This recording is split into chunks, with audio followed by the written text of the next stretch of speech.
Question number one, which of the following can make a parallel beam of light when light from a point source is incident on it?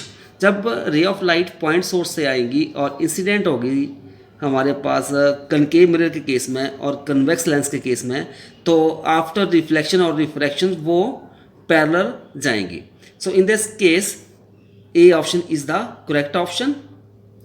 Concave mirror and convex lens produce parallel beam of light when light from a point source is incident on it.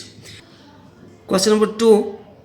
A 10 millimeter long pin is placed vertically in front of a concave mirror. A 5 millimeter long image of the pin is formed at 30 centimeter in front of the mirror. The focal length of this lens is.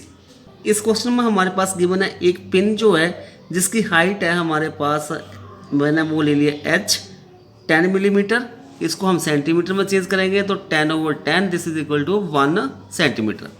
और इसकी जो image है वो 30 centimetre in front of the mirror बनती है. तो हमारे पास इसमें v कितना हो गया, that is equal to -30 centimetre. और जो हाइट आती है इमेज की वो आ जाएगा h डैश, और ये हमारे पास बनती है 5 मिलीमीटर. और दिस इज इक्वल टू, इसको सेंटीमीटर में चेंज करेंगे 5/10 this is equal to 0.5 centimetre. इस क्वेश्चन में हमने f निकालना है तो उसके पहले हमको u निकालना पड़ेगा. तो यहाँ पे u हम निकालेंगे, मैग्नीफिकेशन होता है m is equal to h dash, h is equal to -v/u. So h dash हमारे पास यहाँ पे है 0.5 ओवर h हमारे पास 1 है, this is equal to -v30 आ गया. और u आ जाएगा हमारे पास यहाँ पे, थोड़ा इसको रीअरेंज करते हैं. u is equal to minus यहाँ पे ये 30 ओवर 0.5 पॉइंट हटा दिया, 10 ऊपर multiply 5 to the 10, u is equal to -60 centimetre. u निकल जाएगा. अब हम मेरे फार्मूला का यूज़ करेंगे 1/f is equal to 1/u plus 1/v. तो 1/u, u हमारे पास है 60 और v है हमारे पास -30, तो ये बन जाएगा हमारे पास -1/60 -1/30. एलसीएम इसका आ जाएगा हमारे पास 60, तो हमारे पास यहाँ पर बन जाएगा -1 इधर 2, तो -3/60, तो 23 60, सो 1/20 -1/20. सो हमारे पास f कितना बन जाएगा -20 सेंटीमीटर. इस तरह से हमारे पास फोकल लेंथ आ जाएगी मिरर की -20 सेंटीमीटर. थर्ड क्वेश्चन है, under which of the following condition a concave mirror can form an image larger than the actual object. कौन सी कंडीशन होती है जिसके केस में जो हमारे पास कनकेव मिरर है जो इमेज फॉर्म करेगा वो लार्ज होगी एक्चुअल ऑब्जेक्ट. जब हम ऑब्जेक्ट को प्लेस करेंगे between focus and centre of curvature, इसके बीच में, तो इन दैट केस जो हमारे पास कनकेव मिरर है वो लार्जर इमेज फॉर्म करेगा actual size of the object. So here C is the correct option. Next है question number 4. Figure shows a ray of light as it travel from medium A to B. Reflected index of the medium B with respect to A. हमारे पास ये diagram है, वो medium ए से B में जा रही है.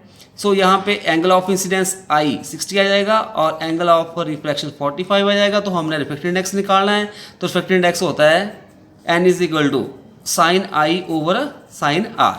तो साइन 60 डिग्री, आई कितना है 60 और आर कितना है 45 डिग्री. साइन 60 की वैल्यू होती है √3/2 और 45 की वैल्यू होती है 1/√2. √2 ऊपर चला जाएगा और 2 नीचे आएगा, तो ये बन जाएगा √3/2 और 2 को हम लिख सकते हैं √2 ऊपर हमारे पास √3 है, √2 के साथ √2 cancel, we have left with √3/√2.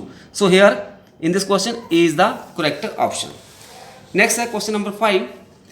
A light ray enter from medium A to B as shown in the figure. The reflected index of the medium B with respect to A will be. एक ray of light जो है वो A medium से B medium की तरफ जा रही है. तो इन दैट केस जो रिफ्लेक्टेड इंडेक्स होगा मीडियम बी का विद रिस्पेक्ट टू ए, वो हमारे पास in this case less than unity. Number 6. Beam of light are incident through the hole A and B and emerges out of box through the holes C and D respectively as shown in the figure, which of the following could be inside the box? अब रे of light जो है parallel आ रही है और जो box है इसमें से पास आउट हो गया इस तरह से, फिर पैरेलल जा रही है आगे, तो इन दैट केस जो बॉक्स में हमने प्लेस किया है वो क्या होगा, कन्वेक्स लेंस होगा कि प्रिज्म होगी, कॉन्केव लेंस होगा या रेक्टेंगुलर ग्लास स्लैब होगा.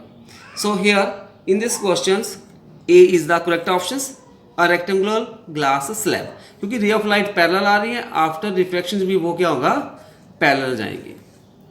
Question number 7, a beam of light is incident through the hole on side A and emerge out of the holes on the other face of the box as shown in the figure. Which of the following could be inside the box?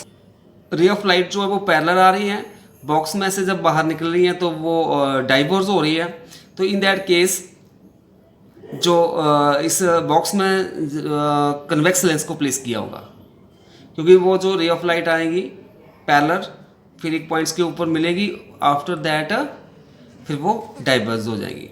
So here D is the correct option. Question number 8, which of the following statement is true? इन सभी में से कौन सी statement जो है वो true है? A convex lens has 4 dioptre powers having a focal length of 0.25 metre. जो कन्वेक्स लेंस होता है इन दैट केस उसकी अगर पावर हमारे पास 4 डायोप्टर है तो फोकल लेंथ कितनी आएगी, 0.25 metre. So this first one statement is correct, क्योंकि फोकल लेंथ जो होती है कन्वेक्स लेंस की वो पॉजिटिव ही होती है हमारे पास, सो उसकी पावर भी क्या होगी, पॉजिटिव.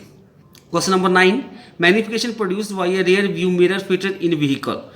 व्हीकल में रियर व्यू के लिए जो मिरर का यूज़ किया जाता है उसकी जो मैग्निफिकेशन होती है it is always less than 1. So here A is the correct option. और रियर व्यू के लिए हम वहाँ पे यूज़ करते हैं कन्वेक्स मिरर का. Next question number 10, a ray from sun converges at a point 15 centimeter in front of a concave mirror. Where should be an object be placed so that the size of image is equal to the size of the object? concave mirror के case में जब हम centre of curvature के ऊपर object को place करते हैं तो इमेज भी कहाँ पे बनती है, सेंटर ऑफ कर्वेचर के ऊपर. So here in this case v is the correct option, 30 centimetre in front of the mirror.